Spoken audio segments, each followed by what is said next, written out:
Hi, Debbie Sementelli here, and I'm doing a review of the Karin Brush Marker Pro. Now, I've seen these a little bit, online, and I just loved the look of them, the colors. So I thought I'd check them out, and I'm liking them. I think that you have to be careful of which paper you used, but overall, I think it's a good product. So I'm going to start with showing you that they actually give you a little booklet that tells you how to use their Brush Marker Pro. And I did all of these things, touching the tips of two brush markers, and that way you get the combination of both colors. Also touching the tip of one marker with a blender marker, and that way you get to do a graduation of the color, and painting on a non-absorbent surface, putting the ink down with the markers and then blending it with the blender, and similarly doing that with just one color. So I'm going to show you the results of everything that I did, and I'm going to start with, well, first let me show you this is the box of colors. Look at those gorgeous, lush colors. The brush is a nylon tip. It's dye-based color, non-toxic. So this is the brush. It is a nylon tip with dye-based color. It's a large tip. It's very juicy.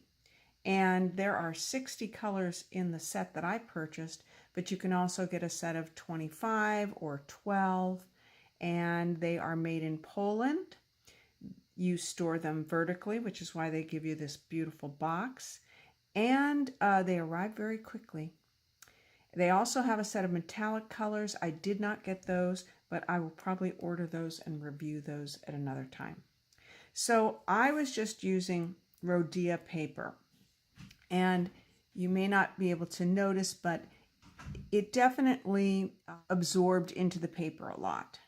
So here what you see is I actually took the two different colors, the green and the yellow, and you take them and touch them together. And you hold them vertically for about 30 seconds. And I tried to really go all around so that I could make sure that it was all over the tip there. And then I'm actually using watercolor paper that's 140 pounds just to demonstrate. So you can see how that comes out in the brush. So that's really cool. Now, I'm also going to show you how quickly it kind of disperses. So if you wanted it to all look like this, you'd have to keep putting the two together. But that's a really interesting effect. And then it will eventually just come out of the marker. So you don't have any residue of that color in the marker. So that's really good. The second thing that I did was I just took the marker and added it to the blender. So here is the blender. You can see I've got a little blue in there. So let's go ahead and do that blue. So again, you're touching the tips, and as they say, you hold it for 5 to 30 seconds. I found that you definitely need to hold it for 30 seconds if you want to get a lot of color in there, a good enough amount. Okay, so for demonstration purposes, we won't necessarily hold it for 30 seconds. But again, you can see what it basically does is it fades it out. So your color gets lighter and lighter. So again, interesting technique. Then the last thing that I did was you can take two colors. So let's say I'll take this blue, and this is just a plastic paint tray. And I'll take this green. You can see it's very liquidy. So these lend themselves very much. You can blend it with the blender to watercolor, if you're doing watercolor painting, or also if you're doing lettering that you want to have a watercolor effect. So that's just showing you the combined color. So it looks a little bit more green than blue. I might have put more green where it was a darker color. So now I'm going to try to add this darker.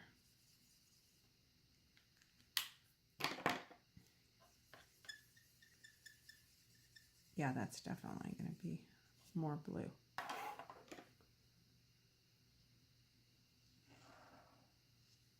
There you go.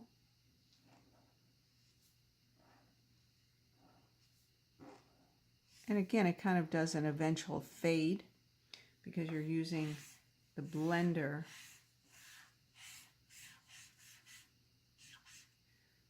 But very cool effect. So far I've been loving these markers. Now what I want to show you is the different papers that I tried them out on, because I definitely found there were some papers that did not work as well. So I've already pointed out the Rhodia, definitely you can see, I'm going to put this up a little close. You can see how it just absorbed in there and kind of left these marks. And that's fine. It's not really meant for that type of paper. So the first paper I tested on was the Bristol Smooth 100 pound. And the first thing I did was I just laid down the marker, then I went with the darker color, added that in, and then I went over and tried to blend them. That did not work well. The reason being that this is such an absorbent paper that as soon as I laid it down, the color just absorbed into the paper and started to dry. So the second thing that I did was I tried it putting the first color down, then I came in with the darker color, and then I took the original first color. So here's my two colors. So this was the first color, then I came in with the darker color. I came back with this and blended with that. That worked better. The last thing I did was I actually combined the color in the paint tray first and added it onto the letter with the blender. So I took these two, combined them, added with this. And that, not as much. So generally, I probably would not use these markers on Bristol paper because it's a little bit harder to blend them. The next paper I tried it on was similar to Rhodia. It's a 110 pound, very smooth paper for pens, but it absorbs the color very quickly. So I tried to use the two colors blended in the paint tray, and that worked a little bit better. But I overall I was not thrilled with using this paper. You can see here I used light and medium value markers and didn't blend. Then I used the light and the darkest color and blended those. So I used these two colors, and then I used the lighter color to blend in. And this one, I just used the same color and just kept going over it in the parts that I wanted to darken. But you can see there's still those lines, so it doesn't blend as well. That is not the marker's fault. That's totally because of the paper being very absorbent. Next, I tried tracing paper. And this is a premium tracing paper. It's actually from Hobby Lobby, and it's called Master's Touch. So I blended just using the two colors. You can kind of see that you can see where the blend is. So, again, it depends on the look, the final look that you want. So this is the Layout Bond paper, 16 pounds. It does not absorb ink as quickly, so it's a little bit easier to blend with. I first laid out the whole word using the first lighter color. Then I came in with the second color. And then I came in with the blender brush, which is the clear blender brush, and tried to blend it all together on these three letters, B-R-U. Not so bad. On the S and the H, I blended the two colors in the paint tray and then came in and added them, and I found that did not work as well. The best thing was when I just used the two colors and not the blending brush. You can see here. So I'm just going to show you what that looks like.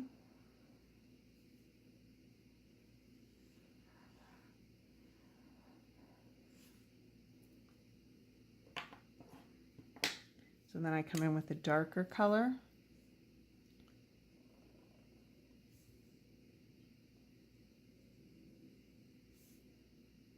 The one thing I do find is you want to be careful when you're going over your lines. So it's already starting to blend. And I can see here I didn't get enough of that.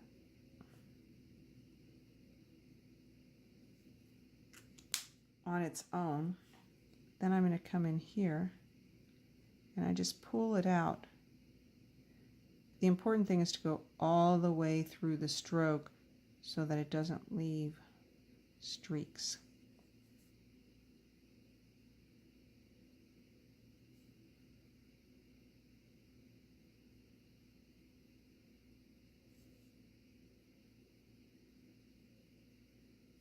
Be careful on the fine lines.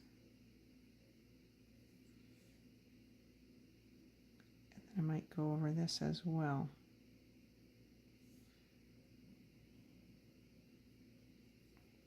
So that to me is the best blending, and it's due to the paper because it's not as absorbent. So the ink sits on top of the paper a little bit longer, so you have time to play with it.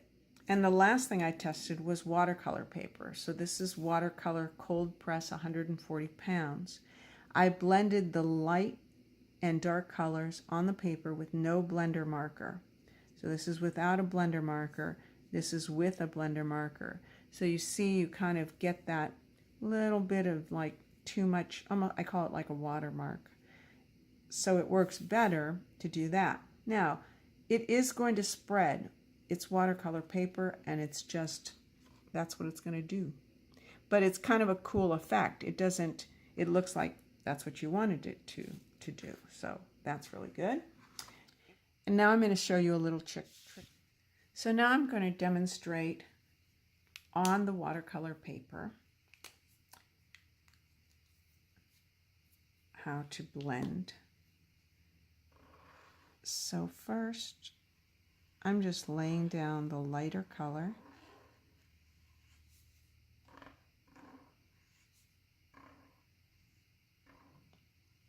And I'm going to stop and just do those letters first to see if it makes a difference while the ink below is still wet.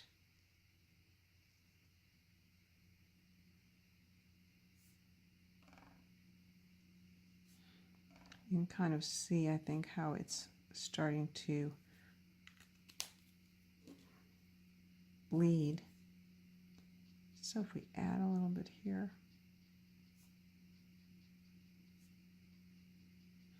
And I'm going to go all the way up to the top because I don't want to have any watermarks.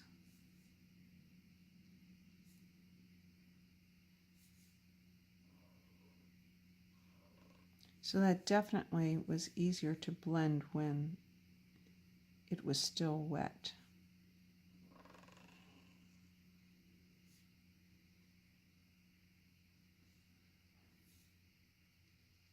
Let's just do one letter.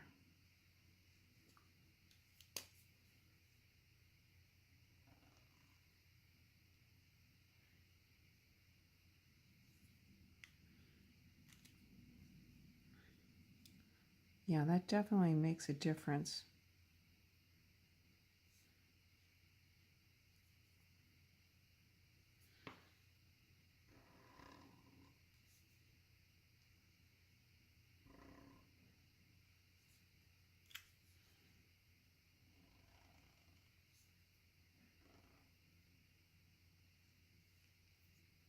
Oops.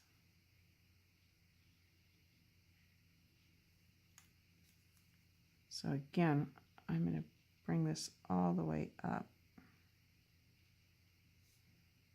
It definitely spreads on the watercolor paper, which I like that look.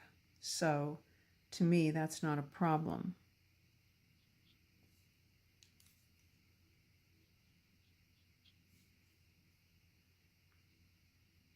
Okay. Now, for some of you who might be uncomfortable doing it letter by letter like that, I'm going to show you something else you can do. Although it changes the color,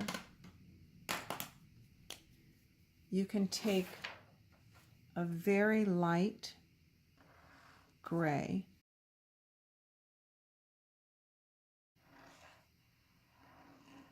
so if you already letter it out with the gray or whatever light color that you have that is related to the color that you're going to use. And then I'll come back in and add the color.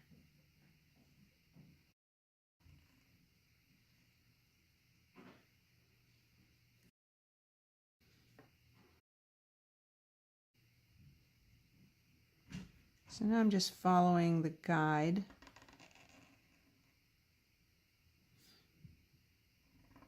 that was laid out by the gray marker.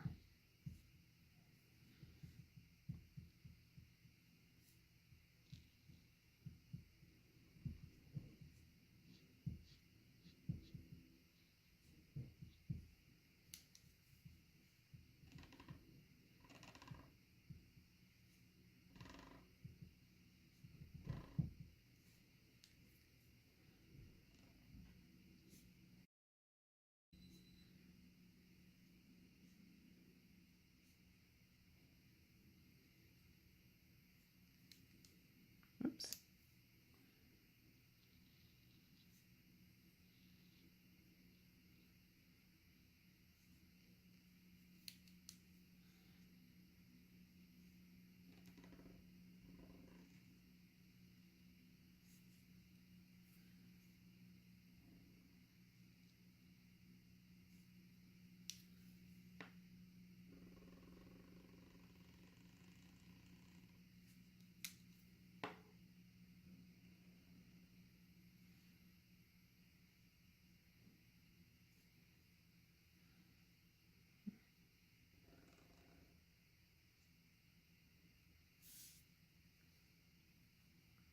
Okay, so you can see how it definitely changes the color. I'll go back to, so there it is with the gray underneath, and there it is without the gray. But if for some reason you felt uncomfortable going letter by letter and you wanted to have it already lettered out, you could do the gray as long as you anticipate the color change. So my favorite two papers to use would be the watercolor paper and the layout bond paper or marker paper. I probably still need to play around with the markers to just get a better feel for them, and maybe I'll have some other recommendations. But right now, I think it's a really good marker. I like the tip. I like the brush itself. It's flexible enough, but it's firm enough that it doesn't go all over the place. So I'm going to compare the tip to a Tombow. I would say that it's very similar. I myself am not a big Tombow user. This was what I did when I first got them. I just laid down different colors of marker. So I have 3 different colors of marker, and you can see that I went in with a blending pen, but it didn't quite really blend them well, but it gives you a certain effect. So that is my review of the Karin Brush Marker Pro. I hope that was helpful to you, and I'm going to continue to play and experiment with them, and I'll let you know anything else that I find out.